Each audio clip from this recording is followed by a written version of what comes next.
Hi, welcome to my shop. Today I'm going to show you how to do a one-piece glue-up box, and I'm going to show you how to cut off the lid and go through the whole process. So stick around. I completed the first couple steps of this project by resawing some lumber and taking it over to the router table and creating grooves for the top and bottom panels for this box. The main thing to keep in mind here is to get those grooves to the thickness of your top and bottom boards in order to get a nice flush trim fit.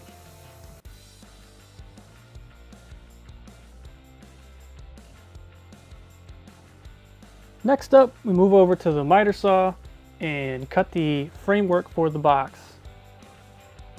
On most of my cuts, I let the blade stop completely before lifting, so I didn't create chip out or any damage to the board. When you lift them upright, you get a lot of surface area for that blade to catch. So here, just take your time, line up your mark, bring that saw down slowly, and then let the blade completely stop before lifting. Now I have the two outside pieces, and I'm going to cut the short sides. It's a little tricky to get your measurements, so just take your time on that as well.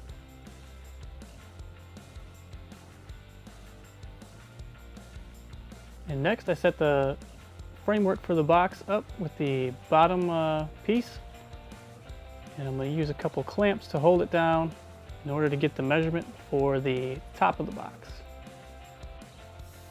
Try and line up your four sides as best you can in order to get an accurate measurement for your top board. The clamps here don't have to be very tight, just as long as the miters are closed and everything appears to be square. So now I just mark the edge for my top piece.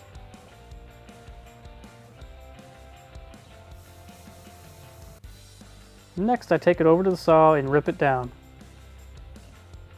And oh boy, a outfeed table sure would come in handy here at this point. I just let it fly off the back of the saw. So now I'm ready to glue up all four sides in the bottom. So just spread your glue into the joints. Try not to get too much to squeeze out, although you'll see in a later step we can cover that up in the bottom, so that won't be an issue.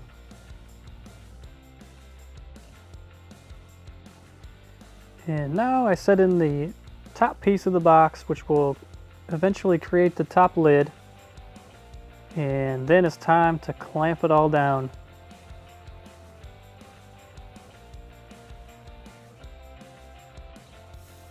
And for this step, I definitely needed a helper. Well, maybe not, but if I can get my daughter to show any interest in woodworking, I definitely need a helper, especially on all these clamps. So don't be conservative here. Try to clamp up the box from as many angles as you can. I basically got as many clamps that will fit in the surface area of all four sides. I lightly clamped down most of them as I went along, and as I fit them into place, I started to tighten them up a little bit more as I went along. Main thing is you don't want to push a piece one direction or the other if the other sides aren't clamped and ready to go.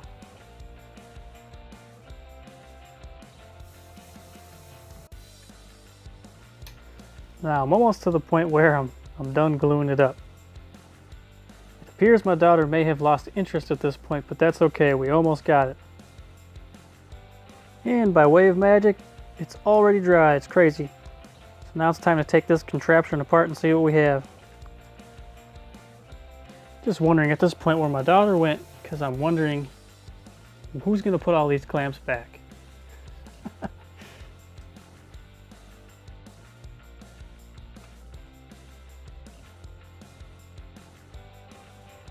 Next is the fun part. We get to cut off the lid.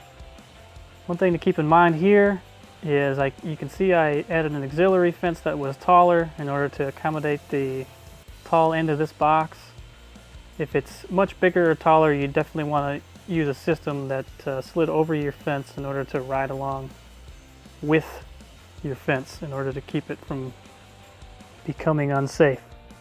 So I did the two short sides, and then I came over with some tape. If you have any issues or concerns about losing control of the piece as it comes apart. You can actually add wedges in there as well before you tape it up.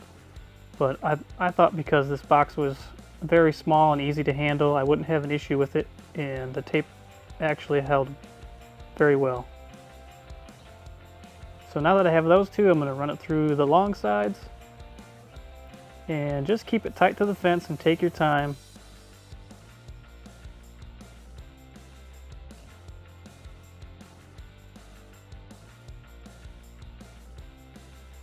And one final tape up on that edge, and then we'll run it through, and it'll be time for the best part, which is the reveal of the box you just created.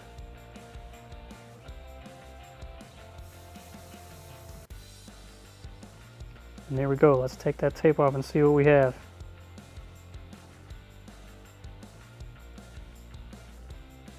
And it turned out pretty well. You'll have some saw marks, and next I'll go over and clean those up on the drum sander. If you don't have a drum sander, you can lay out a sheet of sandpaper on a nice flat surface and run your box on top of that in order to get two flat sides to create a nice tight fit. So next, I'm going to clean up a little glue on the inside edges of the top. I decided for this box to add some banding on the inner edge of the lid as a way to hold this lid in, and it also adds a little decorative element to the box as well. So next I just marked out the banding that I ripped down on the table saw, and we'll move on to gluing those in.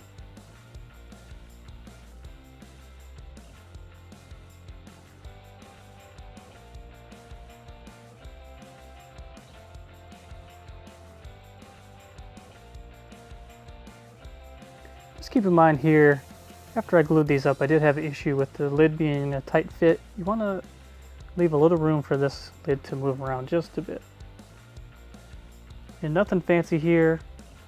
Decided to add just a little bit of weight and let this sit for a couple hours.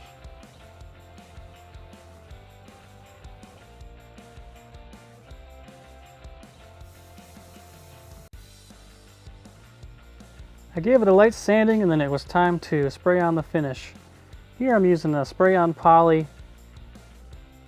3 or 4 coats should get you a good finish. And if you want to do a couple coats and sand in between, that would probably help the finish shine even more and be smooth. And lastly, I added some felt to the bottom with a little glue in order to finish this box off and call it a completed project. So I hope you found this video helpful, and at the very least, I hope you were entertained. Even if you weren't, that's okay. I enjoyed making these boxes. I actually made these kind of on a whim, and I'm glad I did. I don't know what I'll do with them, but I like the way they turned out.